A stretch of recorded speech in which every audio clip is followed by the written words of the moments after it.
Orah Bilmes, Orahbilmes. It was Polish, and immigration didn't understand my grandfather, so somewhere it was something longer, but at Ellis Island it got changed. I'm a social studies teacher at Alvarez High School in Providence. Alvarez. B-A-R-E-Z. REZ. High school. Mm-hmm. How long have you been teaching there? I've been at that school, this coming year will be my 6th year at that school. And who are you, please? I'm Ben Esposito. B-E-N. And then E-S-P-O. E-S-P-O. S-I-T-O. S-I-T-O. Italian. Esposito. Yes. Yeah, much better. I'm a senior at the Wheeler School in Providence, Rhode Island. Wheeler? Yes, W-H-E-E-L-E-R. Wheeler High School in Rhode Island. It's not Wheeler, it's an Wheeler. independent school, so it goes K Wheeler. through 12. It's just called the Wheeler School. Okay. And it's on the east side of Providence. All right. And you are senior. Yes, rising senior. All right. Orah, could you briefly describe about your experience in the History Teachers and Social Studies Teachers Conference in Orlando, Florida this June? Yes. I wasn't sure what to expect because as I learned when I got to the conference that reaching out to teachers is sort of a new part of what your foundation's doing. So that's why I didn't know what to expect going in because I think it's in formation right now. Mm-hmm. But it was interesting for me because I sort of understand more about your organization, and it inspired me because I met teachers whose grandfathers were in the Korean War, and I see that was the first bridge between what the organization was doing and teachers. That it just so happened that some of the grandchildren of Korean War veterans were teachers, and that they were bringing what the Korean government has been doing to include families, that they were sharing that with their students. Mm-hmm. Now, I don't have that personal connection, but once I learned about your conference, it made me be more reflective about my teaching, and this is the first year that I made outreach to the VFW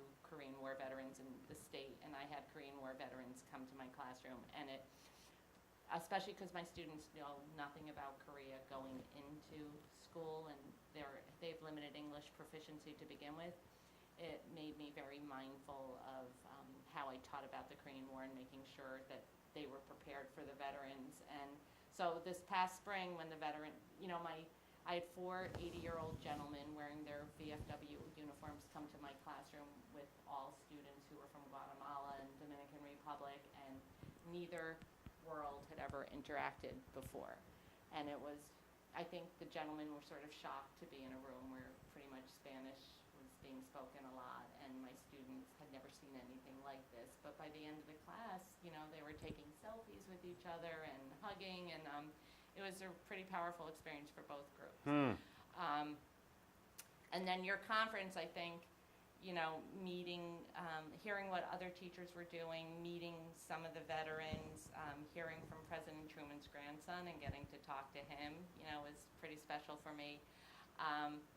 Just made me be more, I think the line 800 veterans are dying every week or every month. I just came home from that conference very mindful of that. So I've spent quite a bit of my summer vacation meeting with the VFW gentlemen and trying to set up these 2 days of interviews that we're having because 800 are dying every week.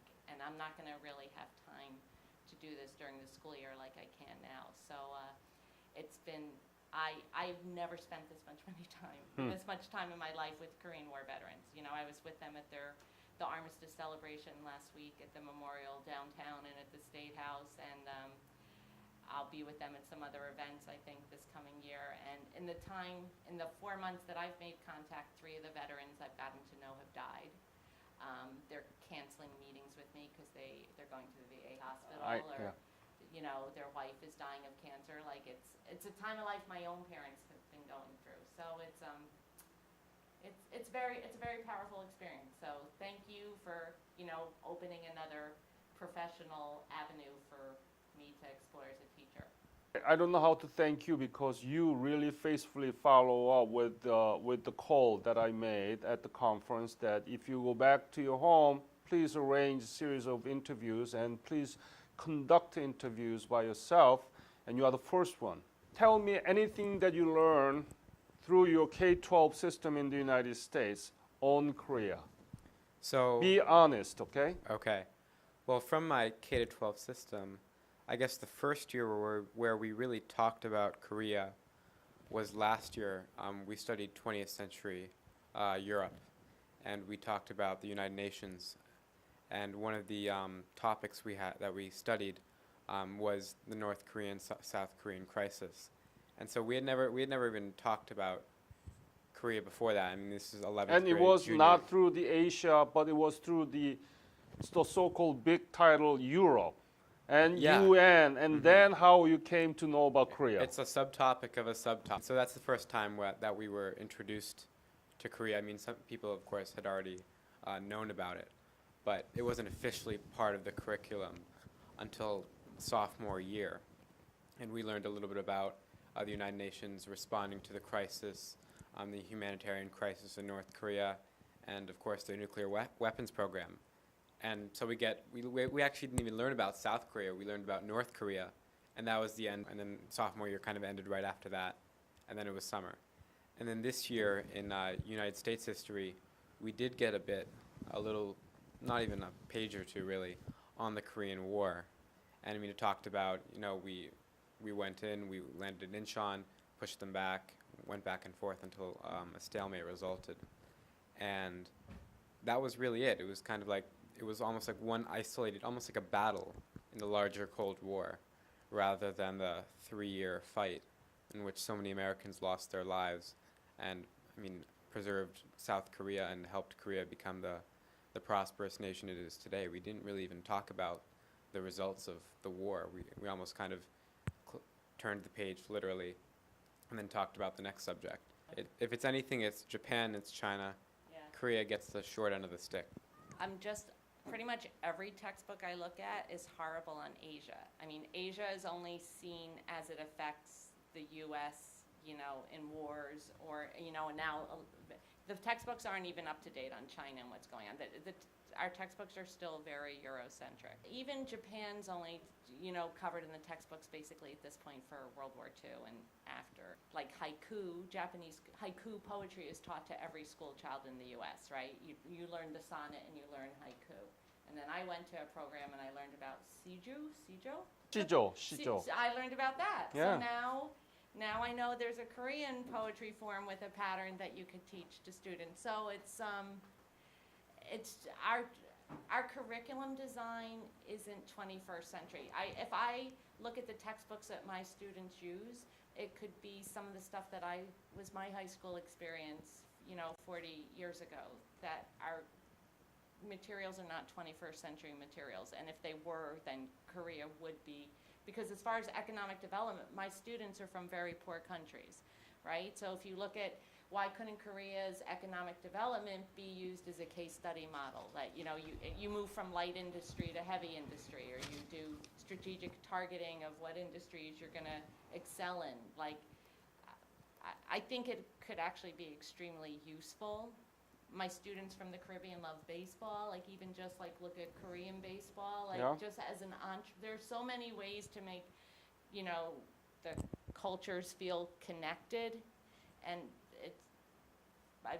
the curriculum materials are out of date. Ben, what did you think about the aftermath of the Korean War? I think it's a tragedy that it's become termed as the Forgotten War, when you have all these fantastic stories that are being preserved slowly, like we've seen today. But I think every single veteran has their own story, their own perspective on the war, whether it be a steeplejack who somehow ended up being drafted 3 years later, or whether it be someone who just enlisted on their own terms. Everyone who was sent over, they all fought. They have their own stories. They have their own fantastic war stories. And as far as the legacy of the veterans, I think that's something that cannot be forgotten. The sacrifice that they made in those 3 years, and then the Korean defense veterans in these 50 years or so after, Their legacy is a stronger Korea, a safe Asia, and I think it's disrespectful to forget. So what do you think we have to do, Orah, to make this Korean War unforgotten and declassify the secret that's been buried in American history textbook and American minds and education system? Well, I think like having programs like myself as a teacher, when I go to a program, I come back to school excited about that program, you know, that because teachers we're not treated like professionals that much. So we go to a conference and we're treated like professionals. We're given some guest speakers, and it's inspiring.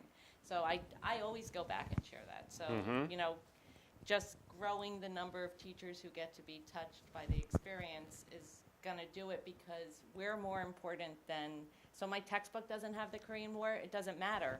I left out you know, if I have to teach an example of the Cold War, this year I left out Vietnam and I did Korea as my case study.